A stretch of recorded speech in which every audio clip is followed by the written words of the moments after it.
Bangladesh premier league BPL মাঠে গড়ালো আজ। Cricket প্রেমীদের জন্য থাকছে রোমাঞ্চকর এক সুখবর। এবার মাঠে বসে খেলা দেখলেই মিলবে আকর্ষণীয় পুরস্কার।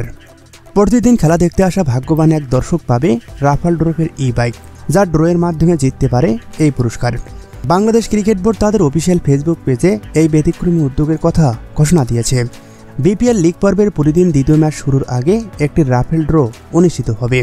ড্রয়ের মাধ্যমে একজন ভাগ্যবান দর্শকের হাতে তুলে দেওয়া হবে র্যাফো ই-বাইক। লিগ পর্ব শেষে প্লে অফে বাড়বে পুরস্কারের পরিমাণ। প্রথম কোয়ালিফায়ার এবং এলিমিনেটর ম্যাচে দুজন করে দর্শক পাবে ই-বাইক।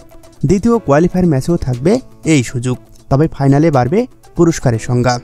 নতুন সভাপতির নেতৃত্বে এবার বিপিএল দর্শকদের জন্য থাকছে আরও চমক। মাঠে খেলা দেখতে আসা দর্শকদের জন্য থাকছে পানির বুথ স্থাপন এবং ই-বাইক পুরস্কারের ব্যবস্থা এই উদ্যোগেরই একটি অংশ।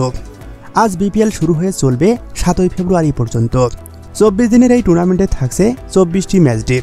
প্রতিদিন এই মাঠে উপস্থিত দর্শকদের জন্য থাকছে ই-বাইক জেতার সুবর্ণ সুযোগ।